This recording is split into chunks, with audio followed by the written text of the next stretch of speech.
Este é o programa Fronteiras da Ciência da Rádio da Universidade, onde discutiremos os limites entre o que é ciência e o que é mito. Em 2018, faz 100 anos que Emmy Noether publicou a demonstração da primeira versão do teorema que é considerado um dos mais fundamentais resultados da física teórica. Emmy Noether nasceu na Alemanha no dia 23 de março de 1822, acabou seu doutorado em matemática em 1907 e durante muitos anos da sua carreira trabalhou sem receber nenhum centavo pelo fato de ser uma mulher. Ela foi expulsa da Alemanha por ser judia e faleceu nos Estados Unidos em 1935. Para conversar sobre a vida dessa mulher genial e um pouco sobre o teorema de Noether, nós convidamos o professor Fernando Haas, que é professor do Departamento de Física da URGS, e para conversar com ele estamos presentes eu, Carolina Brito, e Jefferson Arenzon, ambos do Instituto de Física da URGS também. Bom, Emmy era filha de um matemático e o irmão dela também foi matemático. Ele tinha uma cátedra na universidade local. Talvez a convivência familiar tenha despertado o interesse dela, né, pela matemática. Durante a adolescência, ela estudou para ser professora de inglês e francês. Então, ela teria sido fluente nessas duas línguas. E só mais tarde, um pouco na adolescência, que a questão da matemática foi despertada. As mulheres na época eram educadas para serem do lar. Então, o que ela podia estudar era isso, era línguas para virar professora de outras meninas. Mas ela demonstrou talento para matemática cedo, né? Ela, embora não estudasse ainda, aos 6 anos ela teria resolvido um quebra-cabeça que deixou todo mundo assim meio perplexo. Mas mesmo assim, ela continuou só estudando música, línguas. Sim, é bom lembrar que naquela época parece que só tinham duas mulheres, cerca de 1.000 alunos da universidade local, frequentando as aulas, né? Mas não matriculadas oficialmente, né? Que alguns professores, inclusive, se recusavam a dar aula. A faculdade dela mulheres. Era a Universidade de Erlangen. Por sinal, uma cidade importante na história da matemática, né? Justamente o Felix Klein, um matemático dessa universidade, inventou o chamado programa de Erlangen, que era a ideia de tentar classificar as teorias matemáticas a partir das simetrias, né, que isso está diretamente relacionado com o teorema de Noether. E ela própria, Emmy, teve algum contato com o Felix Klein. Mas então, quando ela entra na universidade, ela entra como aluna ouvinte, né? Exatamente. Mas aí, tendo contato com outros professores, inclusive o Klein, outros, se não me engano, o Hermann Weyl, né, acabaram meio que fazendo uma articulação ali para que ela fosse aceita e se matriculasse oficialmente como aluna de doutorado, né? Ela passou vários anos só como ouvinte, assistindo os cursos que nem tu disseste, né, que os professores autorizavam, porque pela lei ela não podia ser uma aluna oficial, né? E aí tinha essas duas alunas únicas entre 1.000 estudantes. Mas teve um momento que mudou a lei. Foi em 1904, acho. Foi quando ela conseguiu se matricular e se formou com nota máxima. E aí acho que entra essa articulação que tu está mencionando, porque se ela fosse homem naquela época, no momento da formatura, ela já poderia ter feito a habilitação e virado docente da universidade. Mas como era mulher, não. Mas ela acaba, em 1904, ela vira aluna da universidade, porque o doutorado ela teria acabado só em 1907. Sim, então anos depois. Isso, 3 anos ela obteve o título. E aí, logo depois, ela começa a trabalhar nessa mesma universidade, né? Trabalhar sem remuneração, como vocês falaram, né? Uma palavra alemã um pouco difícil de traduzir, nicht beamteter. Um professor não oficial, algo assim como alguém que está ali para tapar buraco. É incrível, né? A mulher do calibre de Emmy Noether trabalhou 7 anos sem receber um centavo por ser mulher. Ela era sustentada pela família, né? Ela foi assistente informal do pai dela, numa época também. Exato, ela substituiu o pai, que era professor nessa universidade. Às vezes, no caso de necessidade, frequentemente acontecia isso. Bom, aí, em 1915, ela é convidada pelo Hilbert para ir para uma outra universidade, né? E nesse momento ela vai para Göttingen, mas nesse momento com salário, se eu entendo bem, né? Um salário baixo, né? Acho que não era um cargo de... Acho que em nenhum momento durante o período dela na Alemanha ela ganhou o equivalente ao que os homens ganhavam, né? Tem uma parte interessante dessa história dela em Göttingen, que aparentemente ela era uma professora muito querida pelos alunos, né? Diziam que os alunos dela chamavam os meninos de Noether. Sim, ela organizava passeios né, caminhadas com os estudantes, com alguns colegas, para falar sobre matemática. Né, e caminhavam enquanto aguentassem. Quando cansavam, paravam e continuavam a conversar. Ou ela fazia reuniões em casa, parece que ela era famosa pelos pudins. E também eram reuniões para falar de matemática. Inclusive, depois, já no período onde ela era professora, ela continuava fazendo essas reuniões. Né? Iam muitos matemáticos, tinham reuniões periódicas, assim, festas mesmo, na casa dela, né? Que acabaram quando ela foi exonerada, né, da universidade. Pois é, porque eu li que ela tinha realmente, ela deixou um legado bem importante nesse sentido, tanto que o nome dela acabou se tornando famoso, porque alunos dela que se tornaram famosos por serem, né, nem sendo homem, então poderiam portar a voz dela. Eu acho que no final da vida ela já teve um reconhecimento maior, né? Porque quando ela morreu, teve o Einstein escreveu. E mesmo tendo sido reconhecida, né, como um dos maiores nomes da matemática, assim, de todos os tempos, isso ainda não livrava ela do sexismo, né, dos comentários sexistas dos colegas que reconheciam nela o talento.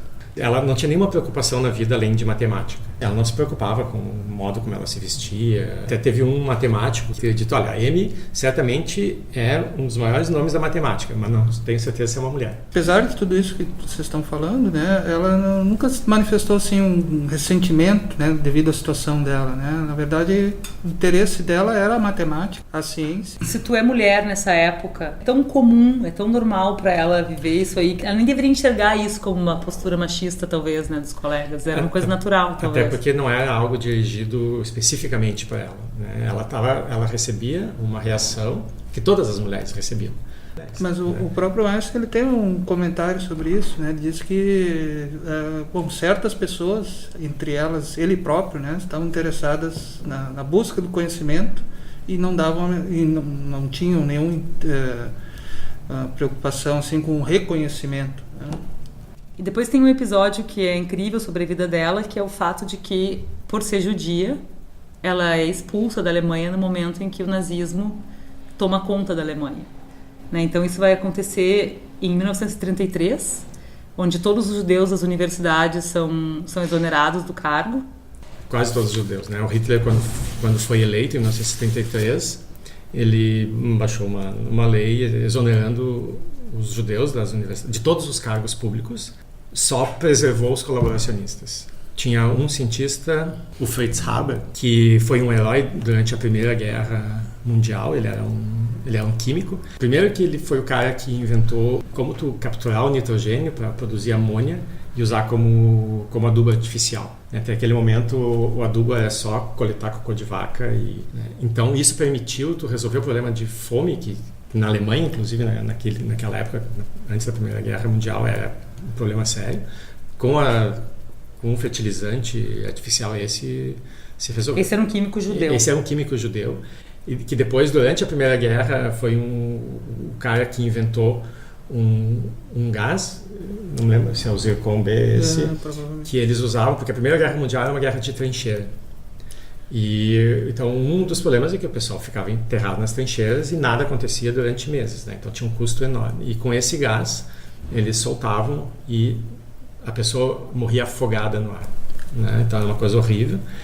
Mas era bem eficiente. Guerra química, né? Era uma guerra química, né? Mas acho que o Zyklon B era da Segunda Guerra. Depois esse gás foi desenvolvido um pouco mais e acabou virando o gás usado nas câmeras de gás durante a Segunda Guerra, né? Mas ele, por ter sido um herói na Primeira Guerra, foi um dos acadêmicos judeus que foi preservado no seu cargo, né? Ele só não ficou na universidade porque toda a equipe, todos os judeus que participavam da equipe foram exonerados. O irmão dela, que era matemático, também acabou indo para a Sibéria. Foi conseguir um posto na Sibéria, foi com a família. Aparentemente, ela teria sido tentada também por alguma universidade russa, mas ela acabou indo para os Estados Unidos. Ela recebeu diversas ofertas. Já tinha uma certa um renome, assim. Ela acabou indo para os Estados Unidos, Bryan War College. Eu acho que era pela proximidade com Princeton, onde estava o Einstein. Exato. Ela inclusive viajava para visitar o Instituto de Estudos Avançados de Princeton para participar de seminários e dar seminários, palestras. Então, ela 33, se muda para os Estados Unidos em 1933 e ela ela tem um cisto logo 2 anos depois, né? E ela tem um câncer. Ficou uma coisa meio escondida, né? Assim, ela não contou para muita gente. E ela faz uma cirurgia e morre 4 dias depois. Na verdade, Amy Noether teve uma vida super curta. Ela viveu 53 anos, né? E ela tem um legado bastante apreciável, né? Para as áreas para física e para matemática. Acho que para física, certamente o principal teorema dela, o que tem maiores implicações é o famoso teorema de Noether, né? Que ela acaba desenvolvendo no que eles chamam da primeira época da carreira dela, que vai entre 1908 e 1919, que era a época que ela não recebia nem salário.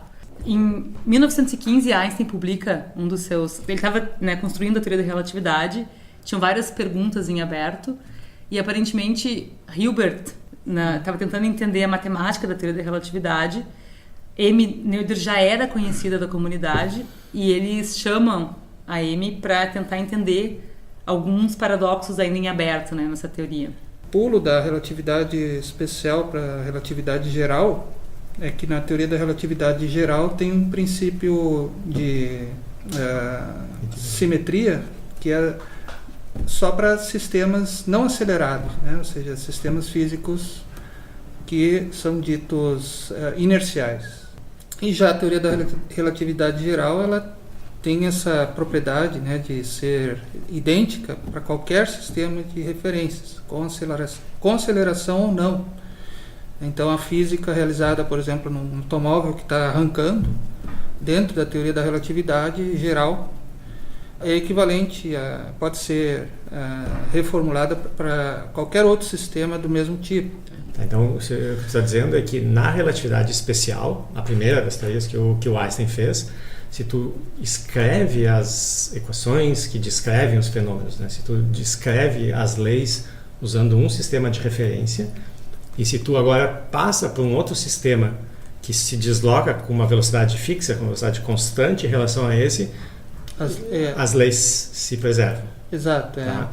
E ao introduzir a relatividade geral, esse princípio é generalizado, não só para referenciais inerciais, mas agora inclui referenciais não inerciais, referenciais que podem estar acelerados um em relação ao outro, mas ainda assim existe essa simetria das leis se preservarem nos diferentes referenciais. Isso, ou seja, não tem nenhum tipo de referencial privilegiado. É semelhante ao que a gente conhecia já antes do Einstein, né, a relatividade galileana, né, ou seja, de Galileu Galilei, que dava preferência, de certa maneira, aos sistemas que não têm uma aceleração.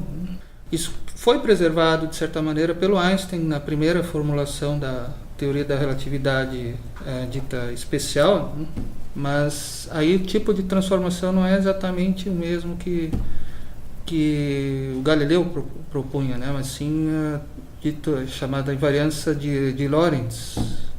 Então isso aí acaba envolvendo todas aquelas questões bem populares da relatividade especial, né? Contração espacial, dilatação temporal, né? Aquela história de que um viajante a uma velocidade próxima da luz vê o tempo passar de maneira mais lenta, né? Ou seja, acaba tendo uma possibilidade de viajar para um lugar distante e retornar para a Terra, digamos assim, se for uma viagem espacial, acabar voltando mais jovem do que os seus contemporâneos. São chamados paradoxos dos gêmeos, né? Isso exatamente. É conhecido como paradoxo, embora não seja um paradoxo. O fato é que não se compreendia algumas coisas na época da Amy Noether, né? Inclusive, havia ensaios prévios, né, do Hilbert, do próprio Einstein, na direção dessa nova teoria mais ampla, né? Mas não se compreendia muito bem coisas do estilo o que se conserva nesta nova teoria, por exemplo, a energia, como é que se escreve a conservação da energia, que é um princípio bem básico. Claro, porque na verdade, se tu tem uma expansão do espaço, tu tem lá um fóton que está se expandindo, então o comprimento de onda dele aumenta, portanto sua energia diminui, E para onde ela vai? Essa era uma das perguntas, né? Que não tinha resposta na época. Isso entre outras coisas, é verdade. Mas, por exemplo, pensando assim com as mãos, a energia não pode simplesmente aparecer instantaneamente, né, de um lugar e aparecer em outro sem ter um fluxo. E esses fluxos que fazem parte do jeito que a M. Noether também ajudou a formular essa teoria, que é uma das mais importantes da física, né? A teoria da relatividade geral. Uma espécie de equação de continuidade. Isso. O enunciado, talvez mais simples do teorema de Noether é que sempre que existe uma simetria num sistema físico, isso implica alguma lei de conservação, né? E vice-versa. Então, a gente vai ver que esse teorema ele é extremamente potente, não só porque ele explica o que estava sendo observado na época, né, e, portanto, resolve alguns aparentes paradoxos, mas que ele também permite fazer previsões, né, e que hoje tem muitas teorias, inclusive o modelo padrão é baseado, basicamente, em simetrias, né. Mas como é que a gente pode entender o teorema de Noether explicando, assim, qual seria a ideia básica? Eu começaria com os gregos, né, a ideia dos pitagóricos, né, a escola pitagórica, era de que a ideia de simetria tinha algo de muito importante no universo, né, no cosmos, né? Então, o que é uma simetria? Vamos dizer, um exemplo mais simples, talvez, seja aquela situação em que nós temos um círculo e aí esse círculo é girado para um certo ângulo. E, para quem observa o círculo, ele parece idêntico, né? Ou seja, isso é poderia se chamar então de uma transformação de simetria, né? E isso também acontece dentro da física, da engenharia, das ciências exatas em geral. Também tem equações que, se nós transformamos o referencial, mudamos o observador, coisa desse estilo, acabam ficando invariantes, mas não são todos os sistemas físicos que têm essas invariâncias. Quando a gente fala de invariância, assim, a gente pode pensar, por exemplo, se tu tá andando num carro que tá a velocidade constante, né, sei lá, 20 km por hora, e eu tento descrever um fenômeno, uma bola caindo fora do carro, as equações que eu vou usar são as mesmas de uma pessoa que está parada na rua e está observando a mesma bola cair. Então, nesse sentido que a gente chama, nas equações, né, de ser invariante frente, no caso, a translação do carro. Exatamente, que era na verdade uma ideia relativamente recente, né? São de 5 ou 6 séculos atrás, né? Porque historicamente existia um referencial preferencial, né? Que era o referencial da Terra, né? Todo mundo dizia que a Terra era o centro do universo e que isto era um dogma. Então, a partir de Galileu, depois com Lorentz e Einstein, aí que se começou a pensar que não, como tu disseste, né, na verdade não tem nada de especial, de especial, o referencial da Terra. Mas então, na verdade, só queria comentar que não é qualquer sistema que tem o teorema de Noether. É só os chamados sistemas que obedecem ao princípio da mínima ação. Aqui também acho que não vale a pena entrar nos detalhes técnicos do que é isso, mas são sistemas que não têm dissipação, ou seja, não tem um atrito. Ou seja, de alguma maneira os sistemas que obedecem esse princípio da mínima ação, eles já têm embutidas ali algumas coisas que se conservam, né? Energia, momento angular, momento linear. Então, a ideia da Noether, né, foi justamente, dadas leis de conservação e simetrias, como relacionar essas duas coisas matematicamente, né? Então, fez uma ponte entre essas duas propriedades. Mas talvez a gente possa pensar um exemplo sobre como é que significa uma simetria de translação. Se tu pensa numa rodovia, talvez de tamanho infinito, e se tu tem um carro que se desloca a velocidade constante nessa rodovia, e essa rodovia, então digamos que eu coloco ali o quilômetro 1, 2, 3, 4, 5, e eu descrevo o movimento desse carro entre o quilômetro 1 e 5, ele vai ter a mesma descrição que entre o quilômetro 5 e 10. Sim, a física aqui e a física lá é a mesma. É invariante. E isso, por causa dessa simetria de translação, o que M. Noether provou é que existe conservação do que a gente chama de momentum linear do sistema. Massa vezes velocidade. Isso, e que é alguma coisa que é super precioso para nós, nas leis de conservação do sistema. Mas Se essa rodovia tiver, por exemplo, digamos assim, se ela não for perfeitamente plana, se ela tiver alguns defeitos, a descrição do sistema entre o quilômetro 1 e 5 não vai ser igual ao quilômetro 5 e 10, porque os defeitos dela não são os mesmos. Eu acho que as 3 leis de conservação mais simples que a gente conhece, né, que são simples o suficiente para serem estudados no ensino médio, que é a conservação de energia, conservação de momento linear e conservação de momento angular, cada uma delas está relacionada a um tipo de invariância, né? Então, a conservação de energia está associada, né, à invariância temporal. As leis da física ontem e as leis da física hoje permanecem invariantes, né? Permanecem inalteradas. Né? Depois do que a Cacá disse antes, a conservação do momento linear é associada com a invariância em relação à translação espacial. E a conservação do momento angular está associada à simetria que o Haas comentou logo no início, em relação a uma rotação. Posso girar o meu sistema de referência e as leis continuam. Por exemplo, se tu tem um satélite girando em torno da Terra a uma dada altura fixa, né, esse cara tem simetria de rotação, portanto, tem momento angular que é conservado. A bailarina fechando os braços.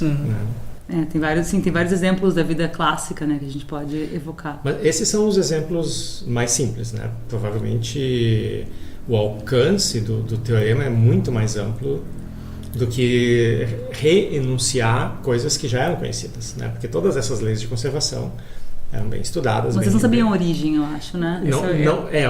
Acho que o que ela explicitou foi essa conexão. E ao explicitar essa conexão, se permitiu aos físicos dali em diante procurar relações semelhantes em outros sistemas.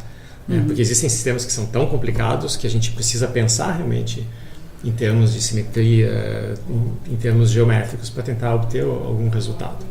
Na época que foi anunciado o teorema, também não se tinha uma convicção completa de que todas as leis da física fossem...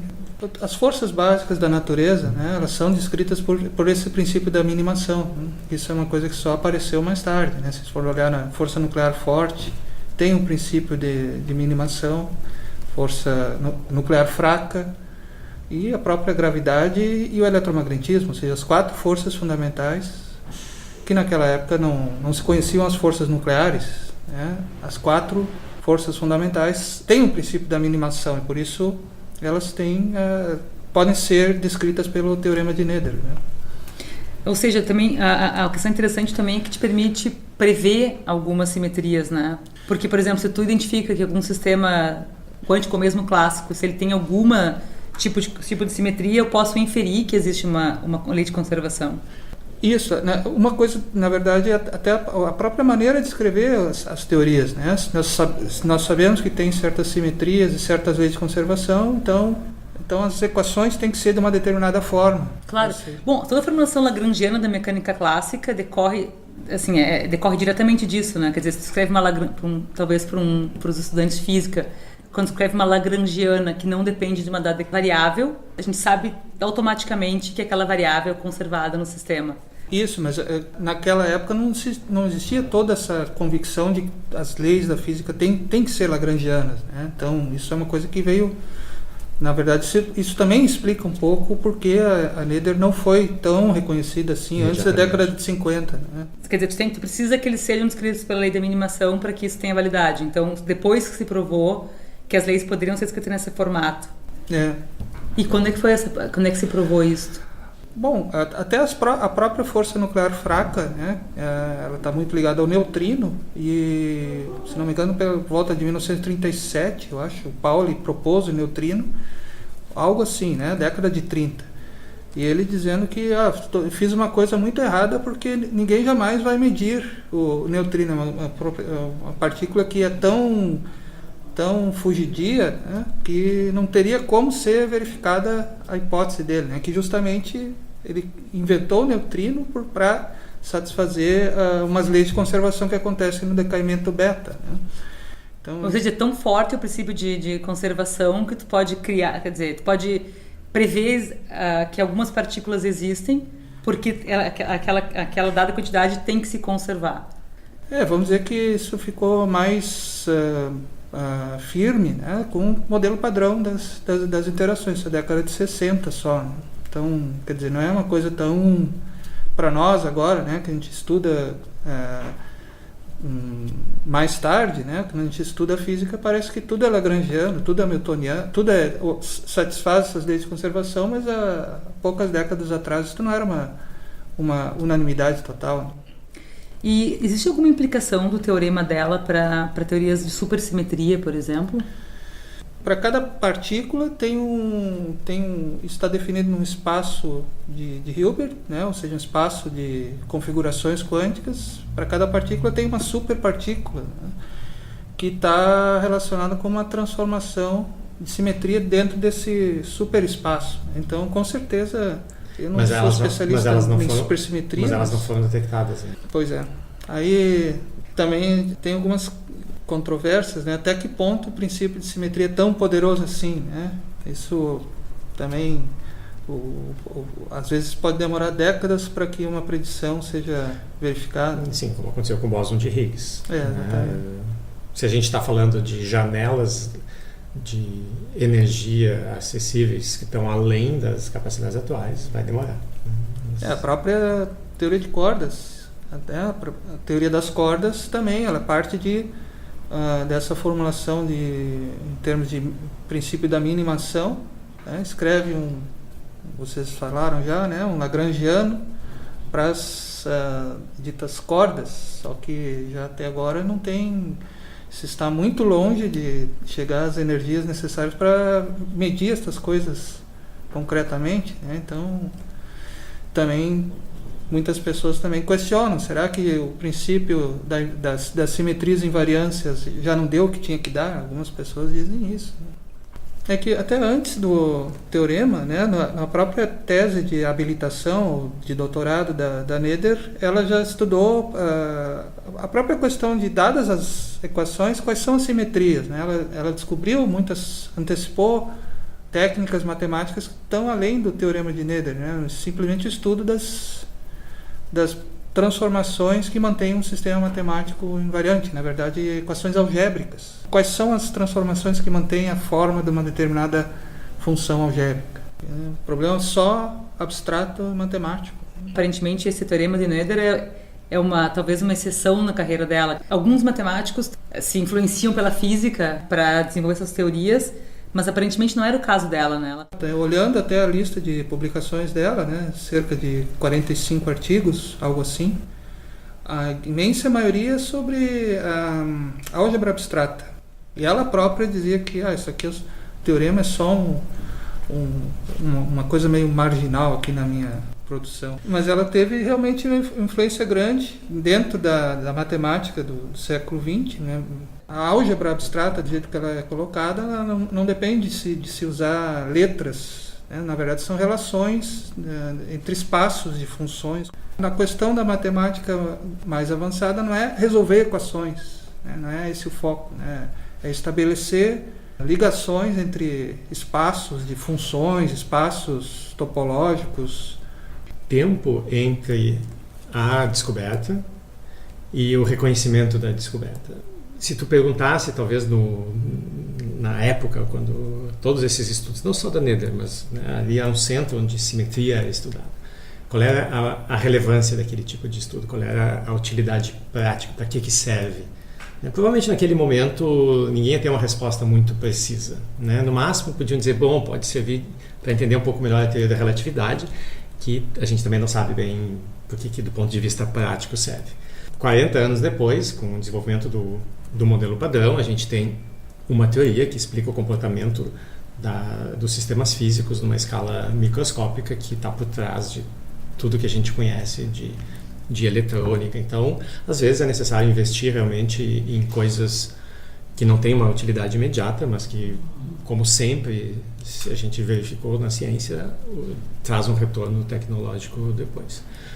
No programa de hoje nós conversamos sobre Amy Noether, que foi uma matemática brilhante, e um pouco sobre o teorema dela, o teorema de Noether, que teve implicações fundamentais na física teórica. E para conversar sobre isso, nós convidamos o professor Fernando Haas, que é professor do Departamento de Física aqui da Universidade Federal do Rio Grande do Sul E eu, Carolina Brito, e o Jefferson Arianzon, ambos também do Instituto de Física aqui da URGS. O programa Fronteiras da Ciência é um projeto do Instituto de Física da URGS.